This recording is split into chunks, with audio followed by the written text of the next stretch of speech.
ভিডিওতে আমরা সপ্তম শ্রেণীর তৃতীয় পর্যায়ক্রমিক মূল্যায়নের ভূগোলে 4 নম্বর স্কুলের প্রশ্নের উত্তরগুলো আলোচনা করব।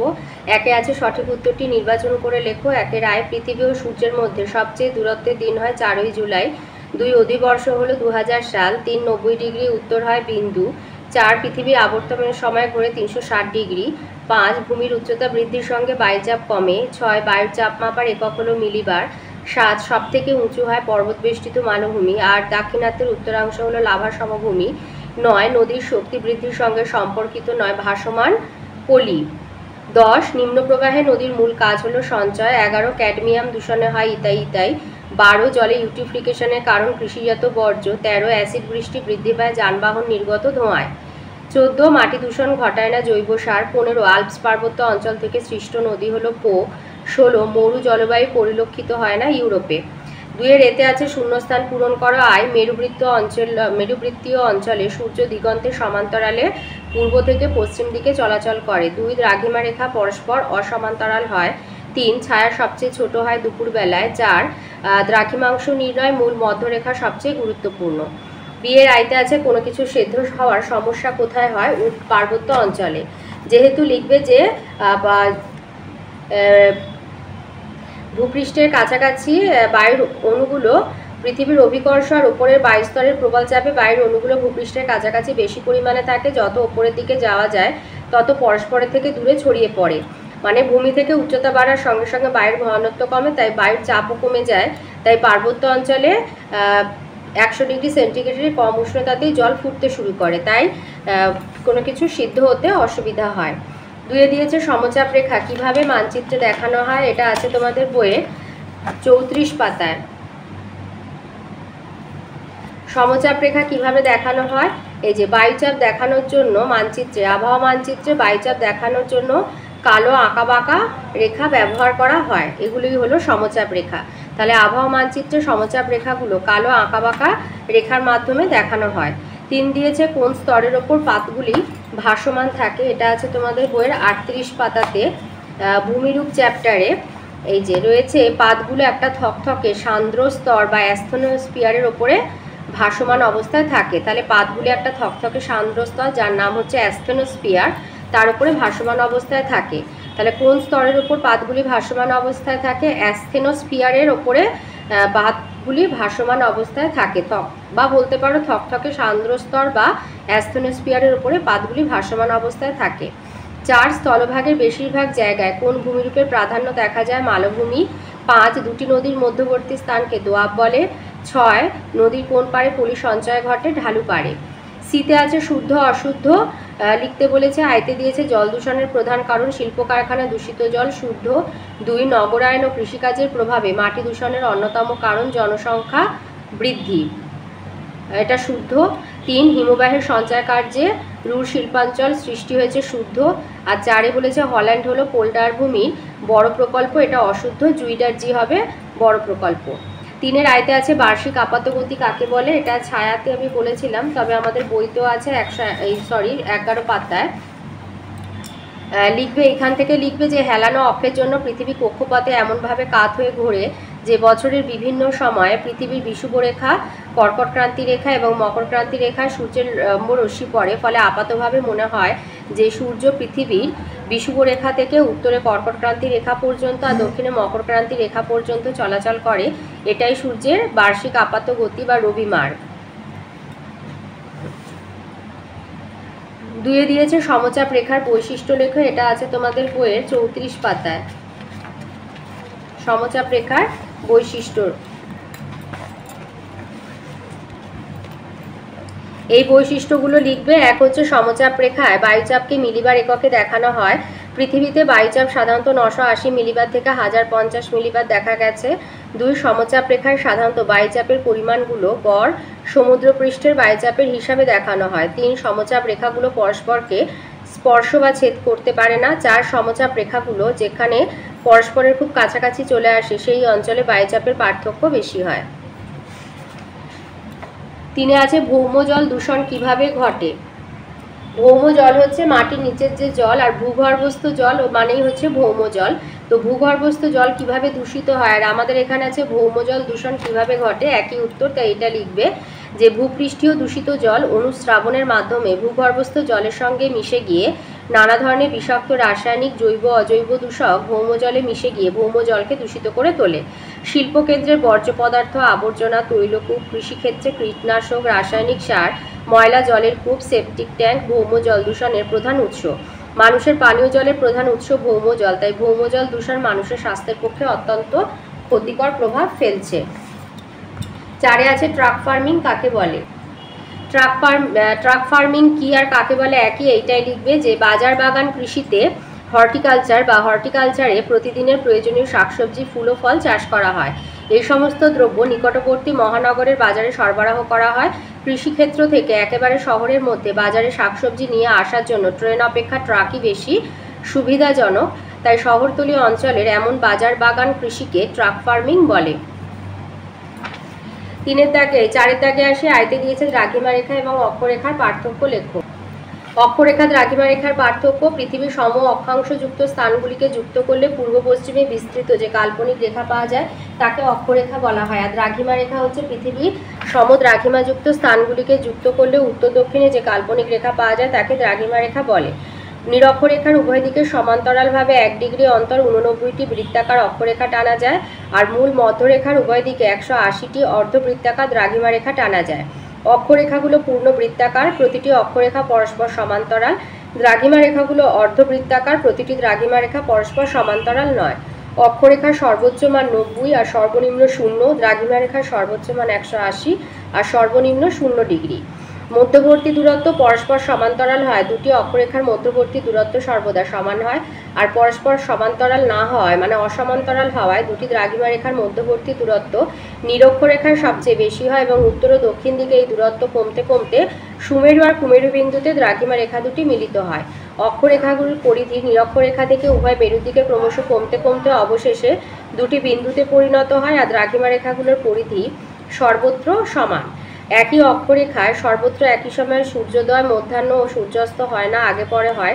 দ্রাঘিমা রেখাগুলি পৃথিবীকে উত্তর দক্ষিণে বেষ্টন করে রয়েছে বলে একই দ্রাঘিমা রেখায় সর্বত্র একই সময়ে সূর্যোদয়, মধ্যাহ্ন, সূর্যাস্ত হয়।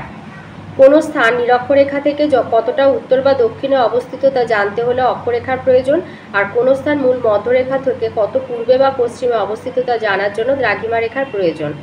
একই অক্ষরেখার ওপর অবস্থিত বিভিন্ন স্থানের উষ্ণতার মধ্যে খুব একটা তারতম্য হয় না, কিন্তু একই দ্রাঘিমা রেখার ওপর অবস্থিত বিভিন্ন স্থানের উষ্ণতা তথা জলবায়ুর ব্যাপক পার্থক্য দেখা যায়। একই অক্ষরেখার ওপর অবস্থিত বিভিন্ন স্থানে স্থানীয় সময়ের মধ্যে পার্থক্য দেখা যায়, আর একই দ্রাঘিমা রেখার ওপর অবস্থিত বিভিন্ন স্থানে স্থানীয় সময় একই রকম হয়। 2 দিয়েছে স্তূপ পর্বতের উৎপত্তি ব্যাখ্যা করো। এই যে স্তূপ পর্বত সৃষ্টির প্রক্রিয়া, এটা লিখবে যে প্রবল ভূ আলোড়নে ভূত্বকীয় শিলাস্তরের টান ও সংনমনের দ্বারা খাড়া সমান্তরাল কিংবা কোণাকৃতি ফাটল সৃষ্টি হয়। সেখানে ওই ফাটলের একটা রেখা বরাবর পার্শ্বস্থ যে কোনো একটি ভূখণ্ডের স্খলন বা বিচ্যুতি ঘটলে তাকে চ্যুতি বলে। এই চ্যুতির ফলে ভূপৃষ্ঠে নিম্নোক্ত দুইভাবে স্তূপ পর্বত গঠিত হয়। একটা হচ্ছে দুটি সমান্তরাল চ্যুতির মধ্যবর্তী অংশ চাপের ফলে ঊর্ধ্বে উঠে যে স্তূপ পর্বতের সৃষ্টি হয় তাকে হোর্স্ট বলে, যেমন মধ্য ভারতের সাতপুরা। আর দুটি সমান্তরাল চ্যুতির মধ্যবর্তী অংশ বসে গেলে তার পার্শ্ববর্তী দুই অংশের উচ্চভূমি স্তূপ পর্বত রূপে দাঁড়িয়ে থাকে, যেমন ফ্রান্সের ভোজ, জার্মানির ব্ল্যাক ফরেস্ট প্রভৃতি। আর 3 হচ্ছে প্রসঙ্গত দুটি স্তূপ পর্বতের মাঝে সৃষ্ট অবনমিত অঞ্চলটিকে গ্রস্ত উপত্যকা বা গ্রাবেন বলে। সাতপুরা দুই পার্শ্বে নর্মদা, তাপ্তি নদীর উপত্যকা দুইটি আসলে গ্রস্ত উপত্যকা। 3 আছে মাটি দূষণ প্রতিরোধের 3টি উপায় উল্লেখ করো। মাটি দূষণ প্রতিরোধের উপায়। মাটির দূষণ নিয়ন্ত্রণ করা সম্ভব যদি আমরা সকলে একটু সচেতন হই আমাদের পরিবেশ সম্পর্কে, পরিবেশের বিভিন্ন উপাদান সম্পর্কে এবং সর্বোপরি আমাদের কাজকর্ম সম্পর্কে।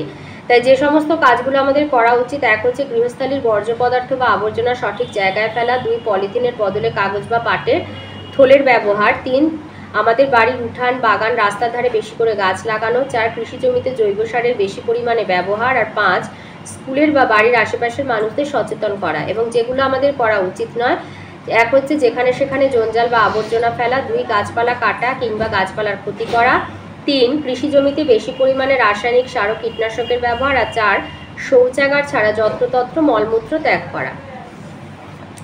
4 দিয়েছে স্ট্রমলি আগ্নেয়গিরিকে ভূমধ্যসাগরের আলোকস্তম্ভ বলা হয়, কারণ ব্যাখ্যা করো। এই উত্তরটা লিখবে যে ইউরোপ মহাদেশের দক্ষিণ প্রান্তে ভূমধ্যসাগরের মধ্যে অবস্থিত লিপারি দ্বীপে স্ট্রমলি হলো একটি সক্রিয় আগ্নেয়গিরি। এই আগ্নেয়গিরির জ্বালামুখ দিয়ে প্রায় 1 ঘন্টা অন্তর উত্তপ্ত লাভা, ছাই ও ধোঁয়া নির্গত হয়। সেই সঙ্গে প্রচুর পরিমাণে জ্বলন্ত ফসফরাস গ্যাসের অগ্নিশিখা দেখা যায়। জ্বালামুখ দিয়ে নির্গত উত্তপ্ত লাভা আর ফসফরাসের আলো প্রতিফলিত হয়ে চারিদিক আলোকিত করে এবং আগ্নেয়গিরিকে উজ্জ্বল করে, যা ভূমধ্যসাগরের তীরে অপেক্ষমান পর্যটকদের আনন্দ দেয় ও জাহাজের নাবিকদের আলোকস্তম্ভ রূপে সাহায্য করে। সেই জন্য লিপারি দ্বীপের স্ট্রমলি আগ্নেয়গিরিকে ভূমধ্যসাগরের আলোকস্তম্ভ বলা হয়। 5-এর রাশি 5-এর আয়তে দিয়েছে পৃথিবীর পরিক্রমণ গতির ফলাফলগুলি আলোচনা করো।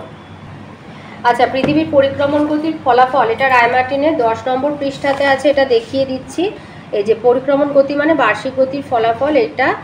আর আমি কিন্তু একটু ছায়া থেকে বলবো, ছায়া প্রকাশনীটা ছোট আছে, এটা দেখে অনেকের হয়তো বড় লাগতে পারে, তো সেই জন্য আমি ছায়া প্রকাশনীটা ছোট আছে, আমি সেখান থেকে একটু বলে দিচ্ছি। এই যে পৃথিবীর পরিক্রমণ গতির ফলাফল আলোচনা করো। পৃথিবীর পরিক্রমণ গতির ফলে ভূপৃষ্ঠে নানা রকম পরিবর্তন লক্ষ্য করা যায়। এক হচ্ছে দিন রাত্রি দৈর্ঘ্যের হ্রাস বৃদ্ধি, 2 ঋতু পরিবর্তন, 3 বর্ষ অধিবর্ষ নির্ণয়, আর 4 পৃথিবীর তাপমণ্ডলের সৃষ্টি প্রভৃতি। তো এক হচ্ছে দিন রাত্রি হ্রাস বৃদ্ধি। পৃথিবীর মেরুরেখার সাথে সর্বদা 66.5 ডিগ্রি কোণে হেলে অবস্থানের কারণে পৃথিবীতে দিন ও রাত্রির দৈর্ঘ্যের হ্রাস বৃদ্ধি হয়। দেখা গেছে 21শে জুন উত্তর গোলার্ধে দিন সবচেয়ে বড়, রাত্রি সবচেয়ে ছোট হয়। আর 21শে মার্চ ও 23শে সেপ্টেম্বর পৃথিবীর সর্বত্র দিন ও রাত্রির দৈর্ঘ্য সমান, তাই এই 2 দিনকে শুভ দিন বলে। আর 22শে ডিসেম্বর দক্ষিণ গোলার্ধে দিনের দৈর্ঘ্য সর্বাধিক ও রাত্রি ছোট হয়, অন্যদিকে উত্তর গোলার্ধের বিপরীত অবস্থা হয়। 2 হচ্ছে ঋতু পরিবর্তন। দিন রাত্রির হ্রাস বৃদ্ধির জন্য পৃথিবীর বিভিন্ন স্থানে তাপমাত্রার পার্থক্য সৃষ্টি হয় ও পৃথিবী জুড়ে 4টে ঋতু দেখা যায়। গ্রীষ্ম, শরৎ, শীত ও বসন্ত, এই 4টে ঋতু পর্যায়ক্রমে দেখা যায় ও বিপরীত গোলার্ধে বিপরীত ঋতু দেখা যায়। 3 বর্ষ অধিবর্ষ নির্ণয়। সূর্যের চারিদিকে পৃথিবীর একবার ঘুরে আসতে সময় লাগে 365 দিন 5 ঘন্টা 48 মিনিট 46 সেকেন্ড। একে বছর, এক বছর বা বর্ষ বলা হয়। আর হচ্ছে আবার 4 বছর অন্তর একদিন বাড়িয়ে বছরটাকে অধিবর্ষ ধরা হয়। আর 4 হচ্ছে পৃথিবীর তাপমণ্ডলের সৃষ্টি। বছরের বিভিন্ন সময় সূর্যের আলো বিভিন্ন কোণে পতিত হয়।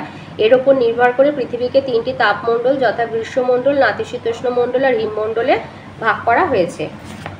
এটা ছোট আছে বলে বললাম। 5-এর 2 নম্বর প্রশ্ন, বায়ুচাপের পার্থক্যের কারণগুলি ব্যাখ্যা করো।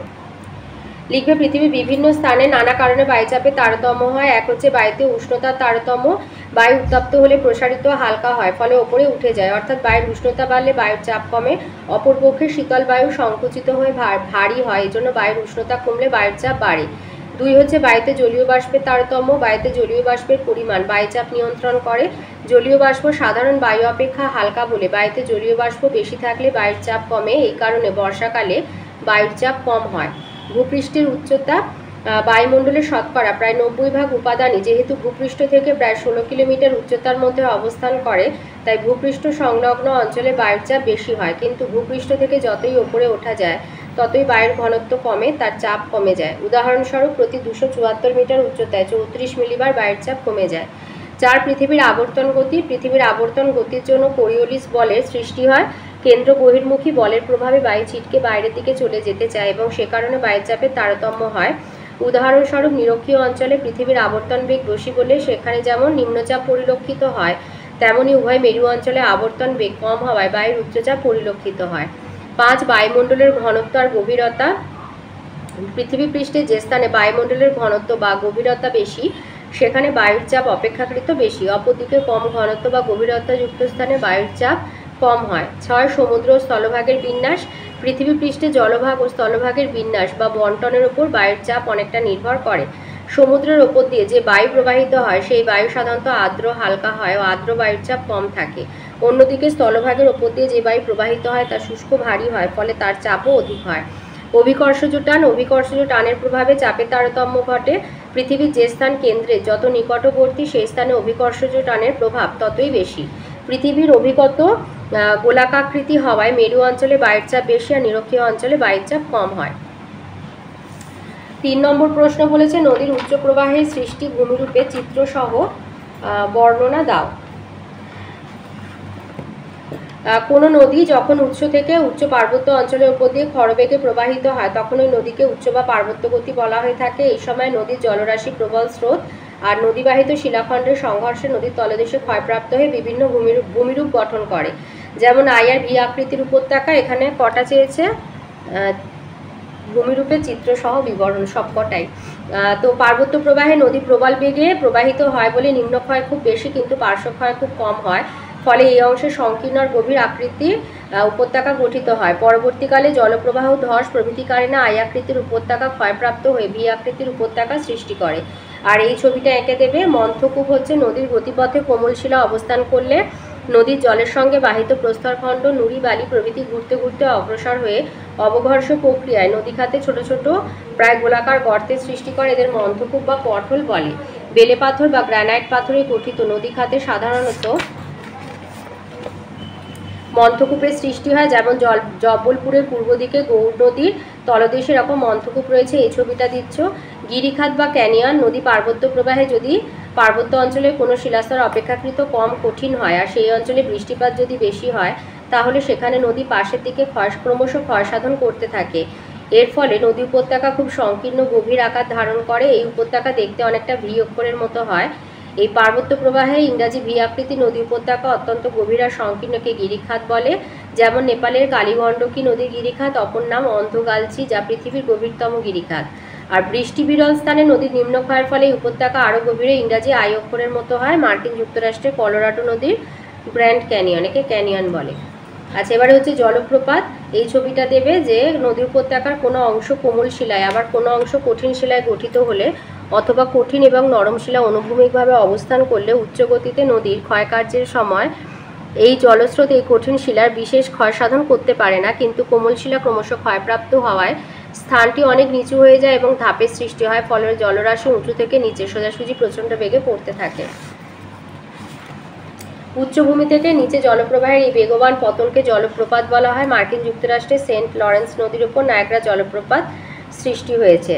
আর হচ্ছে আবদ্ধ শৈলশিরা পার্বত্য অঞ্চলের উপর দিয়ে প্রবাহিত হওয়ার সময় বিভিন্ন শৈলশিরা নদীর গতিপথে বাধা সৃষ্টি করে। এর ফলে নদীকে এঁকে বেঁকে একটার পর একটা বাধা অতিক্রম করে অগ্রসর হতে হয়। এইসব শৈলশিরাকে আবদ্ধ শৈলশিরা বলা হয়। দূর থেকে দেখলে মনে হয় দুই পাশ থেকে শৈলশিরাগুলি উপত্যকায় নেমে এসে পরস্পর আবদ্ধ হয়েছে। আর এই ছবিটা দিয়ে দেবে। 4 নম্বর বলেছে লন্ডন অববাহিকার প্রাকৃতিক পরিবেশের বর্ণনা দাও। এই উত্তরটা লিখবে। প্রাকৃতিক পরিবেশ এক হচ্ছে ভূপ্রকৃতি। লন্ডন অববাহিকার ভূপ্রাকৃতিক গঠন সরার মতো। উত্তর পশ্চিম আর দক্ষিণ দিকে যথাক্রমে চিলট্রান, হোয়াইট হর্স আর নর্থ ডাউন্স নামে 3টি উচ্চভূমি এই অববাহিকা বেষ্টন করে রয়েছে। এখানকার ভূমির ডাল পশ্চিম থেকে পূর্বে চক ও চুনাপাথর দ্বারা গঠিত এই অববাহিকার কিছু স্থানে বালি আবৃত ছোট ছোট ভূমিভাগ বা ব্যাকসট দেখা যায়। নদ নদী এই অববাহিকার প্রধান ও সর্বশ্রেষ্ঠ নদী টেমস। এটি পশ্চিমে কটসওল্ডস পাহাড়ে উৎপন্ন হয়ে গোরিং গ্যাপের মধ্যে দিয়ে লন্ডন অববাহিকায় প্রবেশ করেছে, পরে পূর্ব দিকে প্রবাহিত হয়ে উত্তর সাগরে ডোভার প্রণালীতে পড়েছে। এই অববাহিকায় প্রবাহিত টেমসের প্রধান উপনদীগুলো লি, রোডিং, ওয়ে, মোল, কেনেট প্রভৃতি। জলবায়ু লন্ডন অববাহিকা জলবায়ু শীতল নাতিশীতোষ্ণ সামুদ্রিক প্রকৃতির। এখানে সারা বছর মেঘলা আকাশ বিরাজ করে। গ্রীষ্মকালীন গড় উষ্ণতা 18 থেকে 20 ডিগ্রি সেলসিয়াস আর শীতকালীন গড় উষ্ণতা 3 থেকে 5 ডিগ্রি সেলসিয়াস। উষ্ণ সমুদ্র স্রোত আর পশ্চিমা বায়ুর প্রভাবে সারা বছর বৃষ্টি হলেও পরিমাণ কম, গড়ে 60 থেকে 75 সেমি। মৃত্তিকা এই অববাহিকায় প্রধানত চুন জাতীয় পলিমাটি দেখা যায়, যা লন্ডন ক্লে নামে পরিচিত। তবে উত্তর পূর্বাংশে বেলে মাটি আর দক্ষিণ পশ্চিমে পর্জল মাটি দেখা যায়। স্বাভাবিক উদ্ভিদ নগরায়ন আর শিল্পায়নের কারণে এখানে বনভূমির পরিমাণ খুবই কম, তবে পাহাড়ের গায়ে oak, ash, pine, larch, birch প্রভৃতি গাছ দেখা যায়।